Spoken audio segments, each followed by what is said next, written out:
Jackson Holliday's future, construction on Oriole Park, the Shorebirds in 2023, trades the O's could make. We'll hit on all those topics and more on another Mailbag episode of the Locked On Orioles podcast. You are Locked On Orioles, your daily Baltimore Orioles podcast. Part of the Locked On Podcast Network, your team every day.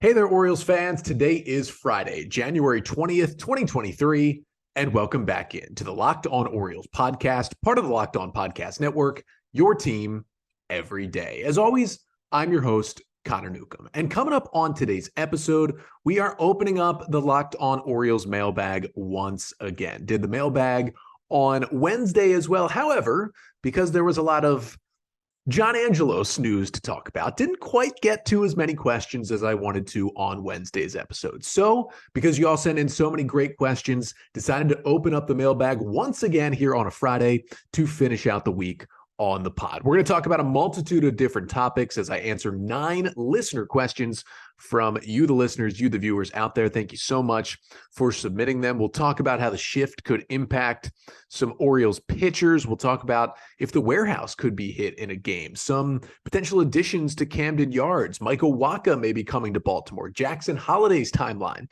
to get to the big leagues. All of that and more coming up on this mailbag episode. So let's jump right into it on a Friday here, opening up the mailbag.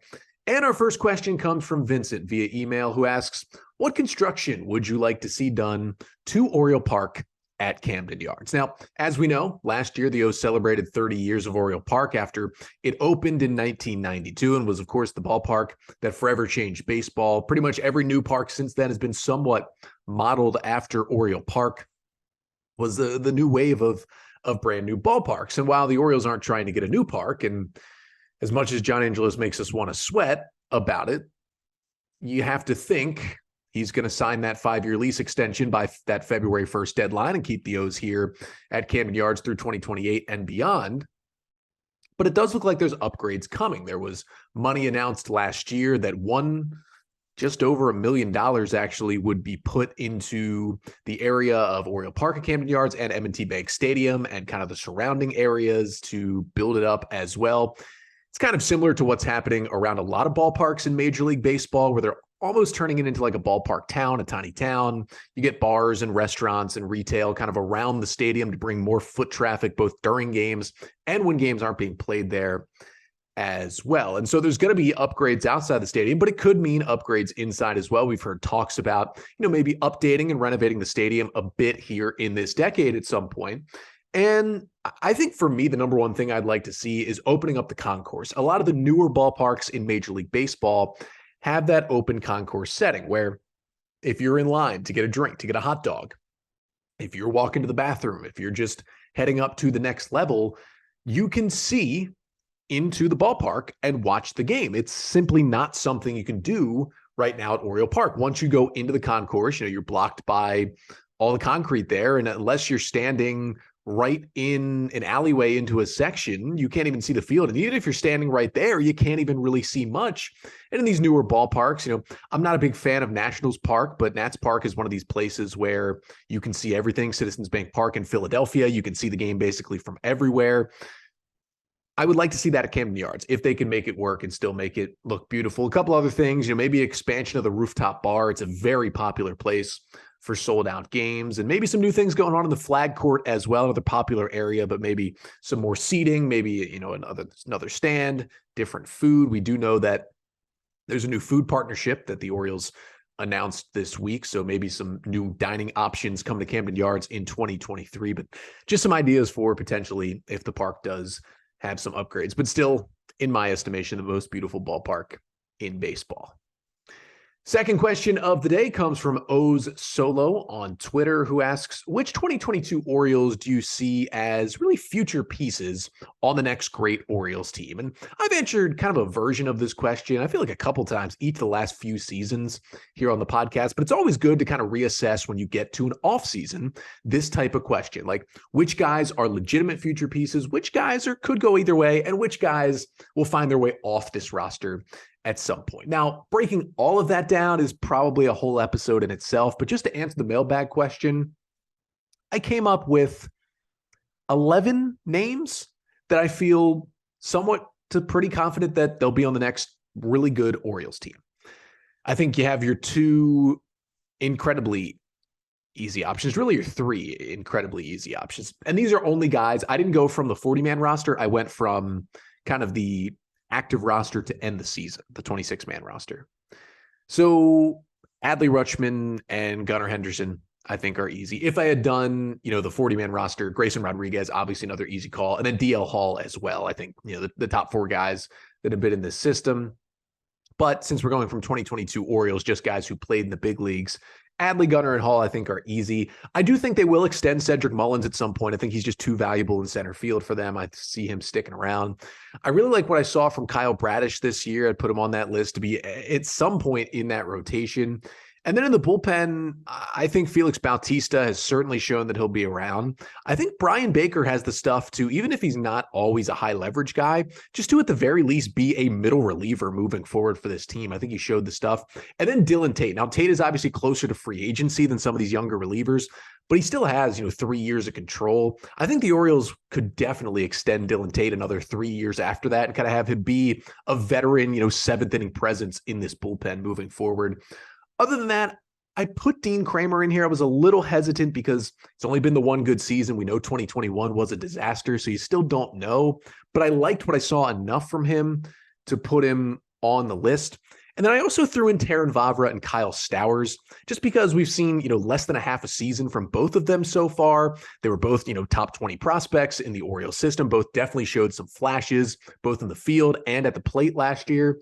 So you just don't know, but it feels like odds are each of them could at least be bench pieces on the next good Orioles team. So that was kind of a list of about 11 I came up with. There's some other names I considered, but those are guys I feel pretty good about being on the next good O's team. Third question comes from Sean via Twitter, who asks, when do you think Jackson Holliday will make his major league debut? Kind of another question that I've answered previously in different ways on the podcast, but always good to readdress because, of course, Jackson Holliday, the number one overall pick by the Orioles in the 2022 draft out of high school. He is one of the 8 top 100 prospects that the Orioles have on Baseball Americas. They came out with their list earlier this week. We're going to get to that a little bit more next week on the podcast. But if you think Jackson Holliday is as good or even better than Gunnar Henderson, it's hard to be better than Gunnar Henderson, the current number one prospect in baseball and a guy who lit it on fire in his 1 month of the big leagues last year. But remember, Henderson was a second-round pick out of high school. Holliday was the number one overall pick, so he could certainly be better than Gunnar Henderson.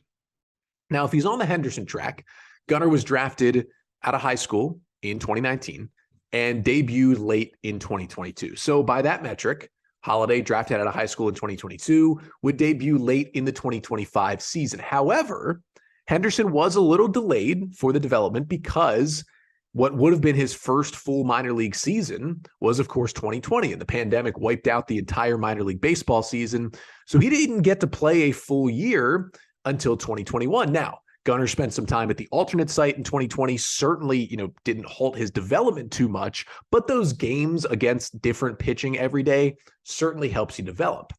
So Gunnar, he only played one full minor league season. Remember, he was drafted in July of 2019. No minors in 2020, all of 2021 in the minors. And then 2022, he spent the final month in the big leagues. Now, if you're looking at that for Jackson Holliday, you can say, well, maybe late 2024, because it would be drafted in 22, a full minor league season in 2023, where he gets up to AA and dominates there. And then he gets to AAA in 24. And by the end of the year, he's in the big leagues. I think it could happen, but my guess will be opening day 2025. Let's look for Jackson Holliday. I think there could be some bumps in the road. He's 19. He's going to hit some snags. He's going to be a great player, I think, but let's shoot for opening day 2025. The O's come into that year, hopefully, as legitimate title contenders, and they add Jackson Holliday to the lineup. We got 6 more questions to get to here on a mailbag episode. Coming up next, we're going to talk a bit about Michael Wacha and his potential fit in Baltimore, maybe some trade targets from the San Francisco Giants the O's could go after when it comes to starting pitching. And we'll take a look at the Delmarva Shorebirds and the talent they could have on their roster in 2023. But first, this episode of the Locked On Orioles podcast is brought to you by Built Bar. Because, listen, if you're looking for a delicious treat, but you don't want all the fat and calories, then you got to try a Built Bar. I know for many of you here in the new year, you're looking to maybe eat a little healthier, find some healthier snacks. Well, look no further. You got to try Built Bar. Healthy protein bars, good for you, but actually tasty. All these bars covered in 100% real chocolate. That's right, real chocolate. And they taste delicious. It's the protein bar that tastes just like a candy bar because they got these great flavors: peanut butter brownie, coconut almond, churro, just to name a few. But I'm not sure how they do it because it's just 130 calories in every bar, only 4 grams of sugar, and 17 grams of protein in every Built Bar. You get the best of both worlds. Now, in the past, you had to go to Built.com and order your Built Bars, wait for them to come in the mail, and you can still do that. But now you can walk into a store finally and get your Built Bars as well. Whether you go to Walmart, maybe get a 4-bar box like cookies and cream and double chocolate, or you can go to Sam's Club, get a few more Built Bars. You can get a 13-bar box with flavors like brownie batter and churro. So you can go to Built.com or walk into Walmart or Sam's Club, get your hands on these delicious and nutritious Built Bars. So we're back here on a mailbag episode of the Locked On Orioles podcast to finish out the week answering your Orioles questions. And let's jump back into our fourth question of the day. It comes from Aiden on Twitter, who asks, do you see Michael Wacha as a must sign for the Orioles at this point in the offseason? Now, we sit at January 20th. The Orioles have only added one major league starting pitcher. That was Kyle Gibson on a 1-year, $10 million deal way back early in the offseason, kind of a slight upgrade, as I've talked about, over Jordan Lyles in that, number 4 or 5 starter, kind of veteran leader role in the rotation. And I was very okay with that signing on the assumption that the Orioles would also add another starting pitcher who would slot in higher in the rotation. Well, they gave out some pretty low offers and passed by the large group of free agent starting pitchers that were on the market. And we've gotten to the point where Michael Wacha is the best starting pitcher that is out there that the Orioles are going to sign. I don't want to hear about Trevor Bauer. He's not coming to Baltimore. He shouldn't play in Major League Baseball again. But Michael Wacha right now is the best free agent starting pitcher out there. You could say probably the second best free agent on the market. Maybe, behind Jerks and Profar right now, it could be Michael Wacha. Now, is he a must sign? I don't know. I mean, I still think the reason he's out there is he's probably looking for a multi-year deal, trying to get 2 or 3 years here at age 31 and trying to get, $15+ million a year. I don't know if he's going to get that. I mean, he's coming off a good year. He had a 3.32 ERA with the Red Sox last season, but he had a couple different injuries. He only threw 127 innings, and he had a 4.14 FIP, which means he probably got a little lucky. Wasn't as good as the ERA shows. Now, he's got that devastating changeup, which makes him a reverse splits guy, really, really good against lefties as a right-handed pitcher. But injuries have been an issue for him most of his career. I mean, he hasn't even hit 160 innings in a season since 2017. He's bounced around the last couple of years in free agency, since leaving the Cardinals, pitched for, teams like Tampa, the Mets, and obviously the Red Sox last year. So you just don't know how much you can count on him. And I think early in the offseason, if they signed him instead of Kyle Gibson, I would have said, it's a solid back end of the rotation signing as well. But at this point, would Michael Wacha help the Orioles? Yes. I think if they signed him right now to a 1-year, $12 million deal, he'd slot into one of the 5 rotation spots for the Orioles, and I think would make them incrementally better. But if the O's are even sniffing around trades to acquire a starting pitcher that way, there's just so much more talent available over there than what is available in free agency, which is basically just kind of Michael Wacha and Zach Greinke. It kind of feels like at this point. So to answer Aiden's question, I don't think Wacha is a must sign. I think he would help the Orioles, but not enough to make me think they're really going after him. And again, we've heard reports they are still connected to Waka, and I'm not ruling it out. They definitely could still sign Michael Wacha. I don't think they're going to sign him to a 2-year deal, which is probably where the holdup is. He probably wants 2 years. The O's probably only want to give him 1 year. We'll see how that plays out if any other teams get involved as well. Wouldn't be surprised if they sign him, but I don't think it's like we have to get him at this point, just because I'm not sure the impact really is enough for the O's at this point. But speaking of acquiring starting pitching, our next question comes from Milo on Twitter, who asks, could the Orioles target any San Francisco Giants starting pitchers in a trade this offseason? That's a good question because there's a lot of teams you talk about that have this starting pitching surplus and could trade from it, with the Orioles, the Miami Marlins being one, the Milwaukee Brewers being another, the Seattle Mariners as well. We've done trade target episodes about all three of those teams. Make sure to go back in the archives over the past few weeks and check those out, doing some mock trades with those teams. Now, the Giants don't have as much depth at this point as those teams, but they still do have depth. And right now, the Giants have 7 starting pitchers on their projected opening day roster. Now, they could easily move 2 of those guys into the bullpen, but they could also trade one of them if they were looking for a bat. And I know the Giants did make some signings down the stretch, but the fact that they were heavily connected, very heavily connected to both Aaron Judge and Carlos Correa and ended up with neither of them, you have to think they're still trying to add to their offense a little bit this offseason. So if the O's could send a bat over there, they could potentially get one of their starting pitchers. Now, the 7 starters that are projected for their opening day roster right now are Logan Webb, Alex Cobb, our old friend, Sean Manaea, Ross Stripling, 2 guys I wanted the Orioles to sign this offseason, and then Alex Wood, Anthony DeSclafani, and Jacob Junis. Now, in terms of trade candidates, Webb is their ace right now. He's under team control for a while. They're not dealing him. Alex Cobb, I could see being dealt, but the Orioles have already had one go around with Alex Cobb. Not sure they would bring him back. Manaea and Stripling just got signed. They're not getting dealt. Alex Wood, I just don't see them trading him either. And then Jacob Junis, they were just re-signed to a 1-year deal. I don't see them dealing him. So the guy I look at is Anthony DeSclafani from this Giants rotation. 32-year-old right-hander. He'll be 33 in April, who will be a free agent after 2024. So like many of these pitchers we've talked about for the O's in trades, they would have 2 years of control for DeSclafani. Now, he's a little more expensive than some other guys because he is not in arbitration years. He is about to go into the second of a 3-year, $36 million deal with the Giants. So he's still owed $24 million over 2 years. Now, $12 million a year for DeSclafani, who's a legitimate major league starting pitcher, is pretty cheap when you compare it to what starting pitchers got on the free agent market this offseason. So I wouldn't be worried about the money, and maybe you could get the Giants to eat a little bit of that money anyway. The concerning part about Anthony DeSclafani is the injuries he's coming off of. He only made 5 starts in 2022 because of just a weird ankle injury. He made 5 starts. His velocity was down.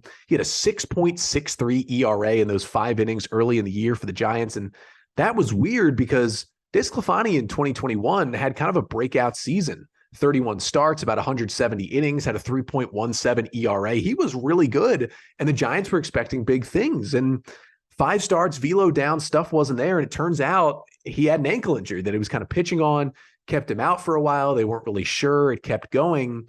And then I believe it took until July when he finally got surgery on the ankle, which put him out for the remainder of the season. It was just a nagging injury. However, Farhan Zaidi, the Giants GM, has said this offseason that he expects DeSclafani to be a full go for the 2023 season. So it looks like he's going to be healthy. And if the Giants feel like their other 6 options are better because he's owed the 2 years and $24 million, I could see them trying to deal him. I mean, right now, he probably slots in as the number 6 guy in that rotation, especially coming off the injury. I'd put Webb, Cobb, Manaea, Stripling, and Wood ahead of him, with DeSclafani being at number 6. So maybe he's tradable. You can see the O's going to get him, and I think would be a nice mid-rotation piece for Baltimore if they figure that he is healthy and can be back to what he was in 2021. Next question of the day comes from Carl via email, who asking about the Orioles minor leagues. He says, who will be the stars for the Delmarva Shorebirds in 2023? Now, I know Carl sees a lot of Delmarva games and lives in the area and kind of wants to know, hey, who am I going to get to see this season in Delmarva? Well, what I will say, a guy I've already mentioned on this episode, I would think, although he's probably not going to stay there very long, I would think the number 1 overall pick from last year, Jackson Holliday, will start the year in Delmarva. Now, remember, he finished the season with the Shorebirds in his first professional year in 2022 after the draft. He just dominated the FCL. He dominated Delmarva.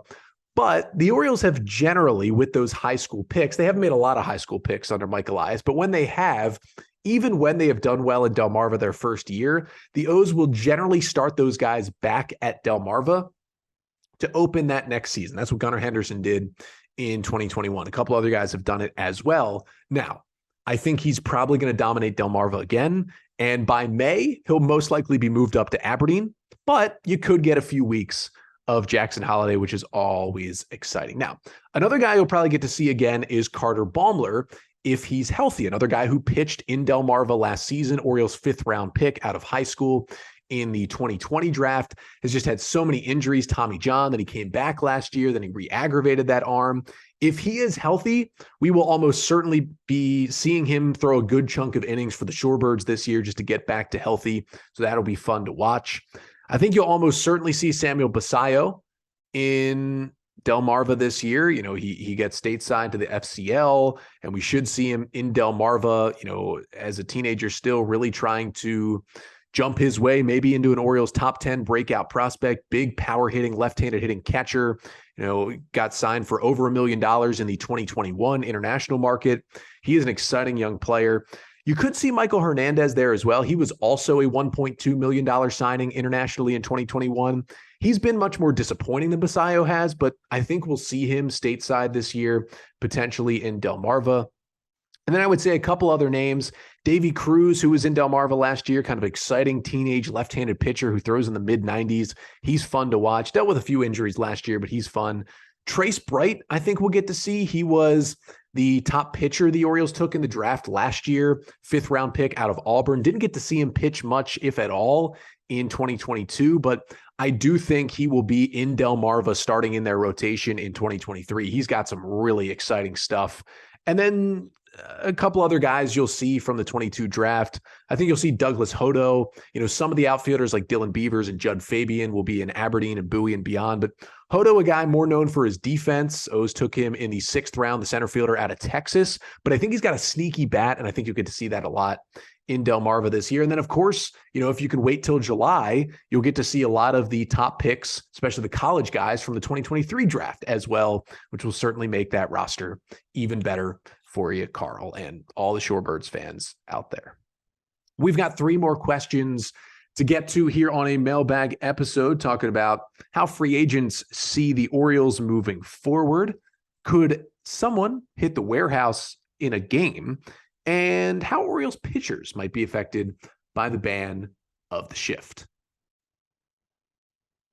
So we're back here on a mailbag episode of the Locked On Orioles podcast. 3 more questions to go, all submitted by you, the listeners here on the pod. And again, remember, if you would like to submit a question and have it answered on a future mailbag episode of the Locked On Orioles podcast, you can email us at lockedonorioles@gmail.com. You can tweet at us at Locked On Orioles on Twitter. The DMs are also open.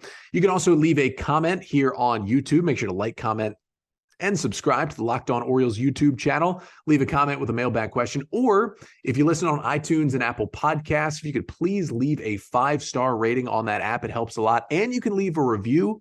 Leave that mailbag question in the review section, and we'll get to it on a future mailbag episode. But our 7th question of the day comes from Ben on Twitter, who asks, how long until free agents consider the Orioles a winning team to potentially sign with? Because I think we know in general, to kind of answer this question, money talks. And for a lot of players, probably more than half the players in baseball, whoever's going to give them the most money, they are going to sign with. But a lot of guys look at things other than money. A lot of guys really prioritize being on winning teams. And so it's an important question because, yes, the Orioles had a winning record at 83-79 last year. Yes, they were only 3 games out of the playoffs by the end of the year, but do teams really consider them a winning team to go try and win a championship on yet? I would think not, especially because they haven't really done much to add to the team this offseason, and they've come off what was really 4 straight pretty tough years to watch in the loss column.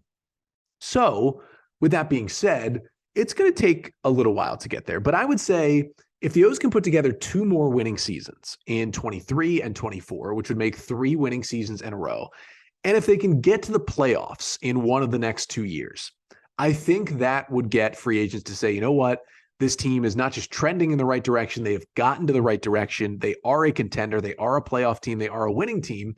And even if a free agent at that point couldn't say this is a World Series team right now. If they're signing a multi-year deal, they could say, before I'm done here in Baltimore, we're going to have a team that could win the World Series. I got to think that is what it would take. Next question comes from El Loco on Twitter, who asks, what needs to happen for someone to hit the warehouse in a game? Now, famously, as we know, no one has hit the warehouse in the air in a game in the history of Camden Yards, 30 years. It's been hit once in the air, of course, famously 1993, home run derby, batting practice, Ken Griffey Jr. hits the warehouse. That's the famous one, but nobody has done it in a game. Now, I've done some research, watched a few YouTube videos about this, and the warehouse is only 439 feet away. There have been plenty of home runs in big league history hit by left-handed hitters that have hit more than 439 feet. However, you can't just hit it 439 feet because if you know Camden Yards, the warehouse, even the base of it, sits much higher than home plate does. You know, obviously you have home plate, then you had the flag court up the big wall, and then even with the flag court is kind of where the warehouse starts. So you're a good 25, 30 feet elevated off of where home plate is. So that makes it truly much further away than an estimated distance of 439 feet to hit the warehouse. Now, per some research that others have done, it seems like there's been some balls hit in Major League history, especially lately, that have had the exit velocity and the launch angle that could theoretically hit the warehouse, but they've been few and far between, and none of them have happened at Camden Yards. We've seen the warehouse been hit on one bounce where a ball bounces on Utah Street and then hits the warehouse. Chris Davis a couple years ago got pretty close to hitting it.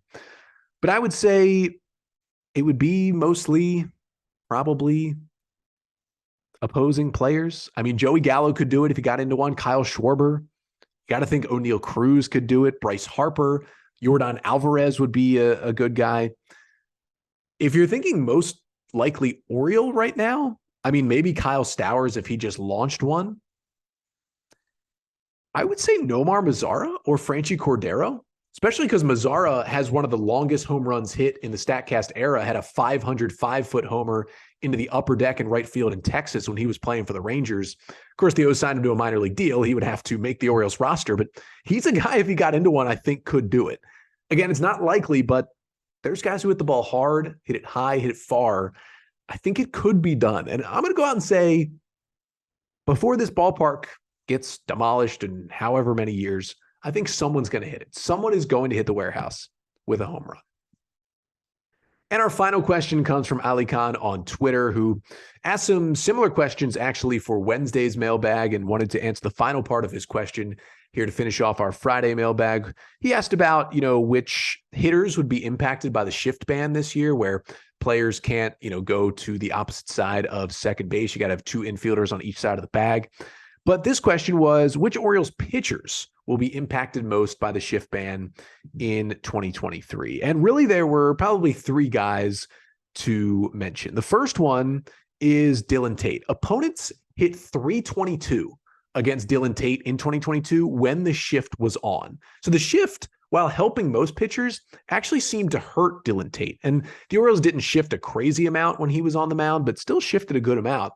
And because Tate is a big-time sinker ball, changeup guy, we know his bread and butter is getting ground balls all the time. Sometimes those ground balls are hit to the wrong spot. Maybe there's three infielders on one side. They end up being hits. I think this is going to help Dylan Tate a little bit. The other guy who had it hurt him as well is Kyle Bradish. Opponents hit .317 against Bradish when the shift was on. Now, some of that is early in the season and parts when Bradish was struggling at all times, not just when the shift was on, but that's still a pretty big number. And then on the flip side, guys who might be hurt a little bit by this, Joey Crable. Opponents hit only 200 against Joey Crable this year when the shift was on. Now, there is certainly no guarantee that Joey Crable is going to make the Orioles opening day roster, but if Crable stays in the organization, even if he's not on the opening day roster, he's almost certainly going to pitch for the Orioles for some stretches out of the bullpen this year. And we'll have to see how that shift ban hurts him, because the shift helped him immensely last year. And one other guy it helped is Keegan Aiken. Opponents hit just .234 against Aiken last year with the shift on. Again, Aiken not a slam dunk lock to make the Orioles opening day roster in the bullpen, but if he does, and he does pitch for the O's, again, a guy who could be hurt a little bit by no more shifts, at least no more big time shifts in Major League Baseball. But that'll do it for today. That'll do it for the week here on the podcast. Thank you so much for listening in. Thank you so much for submitting those mailbag questions. Again, continue to do so, and I'll answer them on future mailbag episodes of the pod.